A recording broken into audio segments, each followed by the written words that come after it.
Thumbnail দেখে তো বুঝেই গেছেন যে আজকের ভিডিওটা হতে চলেছে মৃত্যুভূমি কমিক্সের একটা স্পয়লার ফ্রি রিভিউ। তাহলে চলুন শুরু করা যাক। মৃত্যুভূমি কমিক্সগুলো বেরিয়েছে অন্তরীপ থেকে এবং আমি স্ক্রিনের মধ্যে প্রত্যেকটার প্রচ্ছদ দাম উল্লেখ করে দেবো। এছাড়াও কিন্তু কিছু বিকল্প প্রচ্ছদ রয়েছে যার দাম খানিকটা এদিক ওদিক হতে পারে।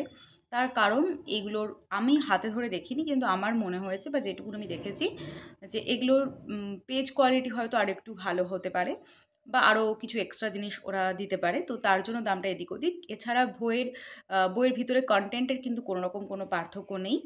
তো আপনারা যেটাই কিনুন না কেন, গল্প আপনারা একই পাবেন। এটা আমি বলে নিচ্ছি, তার কারণ যখন ওদের ওয়েবসাইট থেকে যখন খোঁজ করছিলাম, আমার একটু কনফিউশন হচ্ছিল, কিন্তু পরে আমি বুঝে যাই ব্যাপারটা, তো তাই আমি উল্লেখ করে দিলাম। এখন প্রচুর ওয়েব সিরিজ বা এটা সেটা দেখে আমরা মোটামুটি জম্বি কী বা কীভাবে তারা ছড়িয়ে পড়ে এগুলো আমরা মোটামুটি জানি। কিন্তু এই পুরো সিনারিওটা চলছে কলকাতার ভিতর। মানে গল্পে রয়েছে কলকাতার ভিতর, এটাও বিশ্বব্যাপী ছড়িয়ে গেছে বই কি, কিন্তু রয়েছে সম্পূর্ণ একটা গল্পের ভিতরে রয়েছে কলকাতা শহরকে ঘিরে। তো এইরকম অ্যাপোক্যালিপটিক জম্বি সিচুয়েশনে একটা পরিবার, সে পরিবারটা কি করে সারভাইভ করছে এবং তারা কোথায় কোথায় এসে পৌঁছাচ্ছে, এই সব কিছু নিয়ে মূলত এই কমিকটা। এবং এক্ষেত্রে কিছু কিছু জিনিস আমি ক্লিয়ার করে দেবো, বা যে যে বৈশিষ্ট্যগুলো আমার চোখে পড়েছে এবং আমার ভালো লেগেছে সেগুলো নিয়ে আমি মেনলি আলোচনা করব। এখানে আমরা প্রথমেই দেখতে পারি যে জম্বিরা মানুষদেরকে যেমন আক্রমণ করছে, পশুদেরকে কিন্তু একদমই সেরকমভাবে আক্রমণ করছে না, বরঞ্চ ওদেরকে কিছু পাত্তাই দিচ্ছে না এমন টাইপের। কিন্তু মানে গল্পটা একদম শেষে গিয়ে ৪ নম্বর বইতে গিয়ে এমন জায়গায় গিয়ে শেষ করে যেখানে আমরা দেখতে পাই যে জম্বি পশুকে আক্রমণ করছে না, কিন্তু মানুষ কিভাবে তাদের নিজস্ব যে চাহিদাগুলো মেটানোর জন্য বা আরও কী কী কারণে পশুদেরকে উপর অ্যাটাক করছে, মানুষ, জম্বি নয় কিন্তু, সেটা গিয়ে না একদম শেষে ৪ নম্বর বইয়ের একদম শেষে গিয়ে একদম থামিয়ে দেয়। মানে ওটার জন্য বলতে পারেন যে ৫ নম্বরে কী হবে সেটা জানার জন্য আপনারা, মানে আমি তো আগ্রহে একদম পুরো বসে আছি যে কী হবে, ৫ নম্বরটা কীভাবে শুরু করবে বা কী হবে আল্টিমেটলি, সেটা একটা ক্লিফ হ্যাঙ্গার যেটাকে বলে। ইভেন শুধু ৪ নম্বর শেষে গিয়ে না, প্রত্যেকটা বইয়ের শেষে গিয়ে এরকম একটা ক্লিফ হ্যাঙ্গার লেখক রেখে দিয়েছেন। যারা মোটামুটি মাঙ্গা বা এরকম কমিক যারা এগুলো একটু মোটামুটি পড়েন, তারা একটুখানি হলেও খেয়াল করেন যে এক্ষেত্রে শেষটা এরকম করেই হয় যাতে পরবর্তী বইয়ের জন্য একটা আগ্রহ থাকে। এক্ষেত্রেও সেটা হয়েছে। গল্পটার আরেকটা দিক যেটা আমার খুব ভালো লেগেছে, যেটা আপনার প্রচ্ছদেও বুঝতে পারবেন, যে এক্ষেত্রে একটা ক্যারেক্টার রয়েছে যে একদম পলিশড ক্যারেক্টার। তার নাম সম্ভবত সম্রাট মুখার্জি, যত সম্ভব, এখন তার সারনেমটা আমি ভুলে গেছি। তো একদম পলিশড একটা ক্যারেক্টার, মানে একদম বলতে পারেন যে সে নৈতিকতার দিক থেকে একদম পারফেক্ট, বা সব কিছু একদম ঠিকঠাক। এরই সাথে তাকে একসাথে বসবাস করতে হচ্ছে এমন একটা ক্যারেক্টারের সাথে যার নাম গিয়াসউদ্দিন। সেও একটা গল্পের মেইন ক্যারেক্টার, এবং এই গিয়াসউদ্দিনের ক্যারেক্টার কিন্তু সম্পূর্ণ একটা গ্রে ক্যারেক্টার। মানে আপনি বুঝতে পারবেন যে ক্যারেক্টারটার মধ্যে কোথাও একটুখানি ভালো দিক রয়েছে, কিন্তু সিচুয়েশনের এমন একটা চাপে যে তাকে এখন অন্য দিক নিতে হচ্ছে। এবার সেটা কেন নিতে হচ্ছে বা কী কারণে, সেটা ওরকম আপনারা বুঝতে পারবেন জিনিসটা পড়লেই।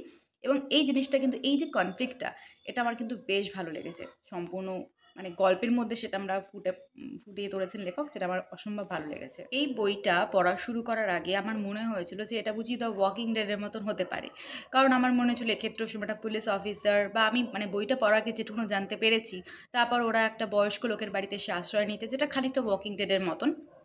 কিন্তু এখানে আমি বলবো, প্রথমে একটা ভুল ভাঙিয়ে দেবো, যে এটা কিন্তু ক্যারেক্টারগুলো কিন্তু সম্পূর্ণ আলাদা। মানে যার জন্য একটা গল্প গল্প হয়, গল্পটা তো আলাদা তো বটেই, তার কারণ গল্পের মধ্যে এতটাই মানে পশ্চিমবঙ্গের জিনিসপত্র ঢোকানো হয়েছে, এতটাই মানে এখানকার জায়গা, এখানকার গল্প, মানে একদম হিন্দু মুসলিমের যে কনফ্লিক্টটা, সেটা তো গল্পের মধ্যে একদম ভরে ভরে রয়েছে।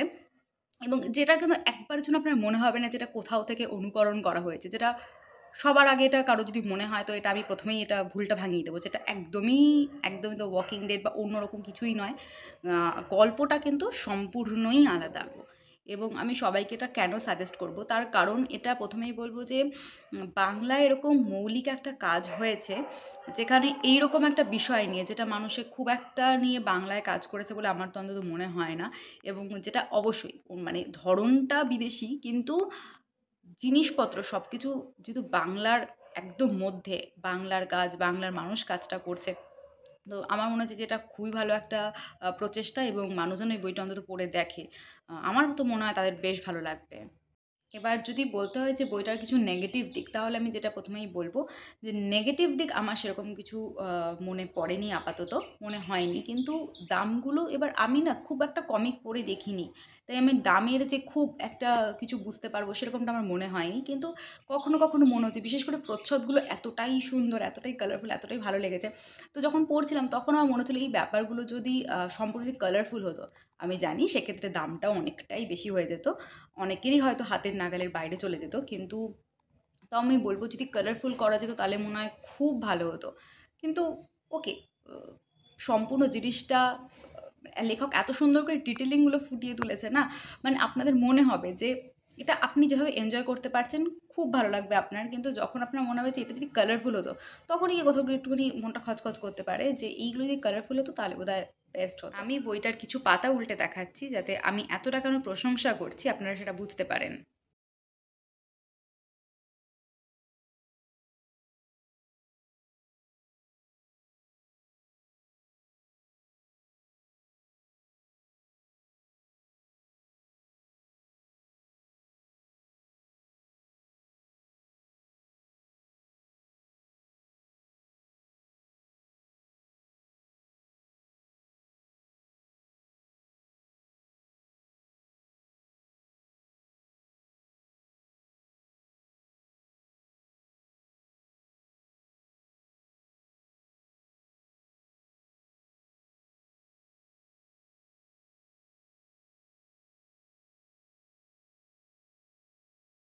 আচ্ছা, এটার গল্প তো আমি বললামই যে এখনো এটার গল্প শেষ হয়নি। এটার এখনও একটা ৫ নম্বর বই আসবে। তাহলে বোধহয় এই পুরো সিজন 1 টা যত সম্ভব কমপ্লিট হবে। এবং এটা আমি যদি বলি ৪ টে বই মিলিয়ে বেশ একটা বড় গল্প। এবং আমি যখন আমার একটা বন্ধুকে যখন পুরো গল্পটা বলছিলাম, আমার ১ম মনে হচ্ছিল যে খুব তাড়াতাড়ি যেন জিনিসটা শেষ হয়ে যাবে। আমার খুব তাড়াতাড়ি পড়াটা শেষও হয়ে গেছে। কিন্তু যখন ওকে আমি বলছিলাম, তখন আমি বুঝতে পারছিলাম যে ভিতরের অনেক কটা কিছু, তাদের কিছু ব্যাক স্টোরি রয়েছে, এটা সেটা রয়েছে। যেগুলো না মানে মনে হয় যেন খুব চটজলদি, কিন্তু আপনার যখন পুরো সম্পূর্ণ কমিক না ভেবে যখন পুরো গল্পের মতন করে বিষয়টা ভাববেন, তখন দেখবেন যে আরও ছোট বড় কত কিছু বেরিয়ে আসছে। তো যেটা বেশ ভালো একটা বিষয়। কমিকের ক্ষেত্রে যেটা হওয়াটা খুব গুরুত্বপূর্ণ। শুধুমাত্র একটা কথা চালিয়ে যাচ্ছি সেরকমটা অবশ্যই হবে না। এবং প্রত্যেকটা ক্যারেক্টার আঁকা এত সুন্দর হয়েছে, সব মিলিয়ে আমি বলব যে আপনারা যদি পারেন তো বইটা কিনে পড়তে পারেন। আ আশা করি আপনাদের বেশ ভালো লাগবে। এবং আমি খুব, খুব, খুব করে অপেক্ষা করছি ৫ নম্বর বইটার জন্য। আমি জানি না ওটা কবে আসবে। তো ওটা হাতে পেলে আমি তো চেষ্টা করব বইটা তাড়াতাড়ি করে পড়ে নেওয়ার। আমি তো মানে ৪ নম্বরটা শেষ করে আমি ভাবছিলাম যে আমি কেন এখনই কিনে নিলাম। আমার বোধহয় ৫ নম্বরটা পুরো বেরিয়ে যেত। তারপরে যদি সবকটা একসাথে পড়তাম তাহলে বোধহয় বেশি ভালো হতো। কারণ এই অপেক্ষাটা ভীষণ ইয়ে লাগে আরকি। আশা করি আজকের ভিডিওটা ভালো লেগেছে, হেল্পফুল হয়েছে। নমস্কার।